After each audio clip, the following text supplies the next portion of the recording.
Well, the other way to do this is with the pollinator and the true old world way. This is the new world way. The true old world way is with the pollinator. And the pollinator is this device right here. Completely different than what we're doing. Yeah. And you put all the weed into this drum dry. Yeah.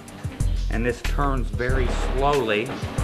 And over a period of literally a couple of days, the weed rolls over and the trichomes slowly break and fall off, and they fall into the bottom of this thing. You remove this drum out of here and you just scrape them all up, and you basically end up with a product that looks very similar to what we have there, but it'll have more plant material and stuff in it because it's what we call a dry sift instead of a wet extraction process with a washing. Exactly. So this is the old traditional method of making hashish, or collecting the pollen. Well, it comes forth out of the greenhouse industry here in the Netherlands. The growing on the glass of vegetables and fruits. So that technology, combined with Americans coming here in the beginning of the 80s, people like Old Ed, that brought the Sensimilia technology and the good strains from California, combined with our know-how in the greenhouse, made what we have here today.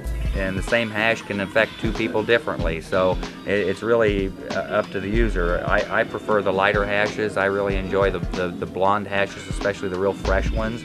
But we sure have a lot of fans of the Afghan and the Temple Ball, and again, dark hashes. So you just need to come in and try a little bit of all of them and decide for yourself what you might like the best. And that's what proper hash should be. It shouldn't be all brittle and crumbly and... Wow, that's really pressed hash. Ooh, man, it smells great. And the reason they call that Kashmir rock is because they take weed from the Kashmir region and grow it in Morocco, and it's a better producing weed, and so they end up with kind of an interesting cross. The first time we put our seeds on the market, that's maybe 25 years ago, I put my seeds on the market and people started to grow them their own. It became a very nice atmosphere where everybody could have a good smoke for little money, and it was happy days. And you got young kids with long fingers, what we say. They used to steal a bike, and they used to steal something in the supermarket or whatever. Maybe they rip your mother's bag, you know.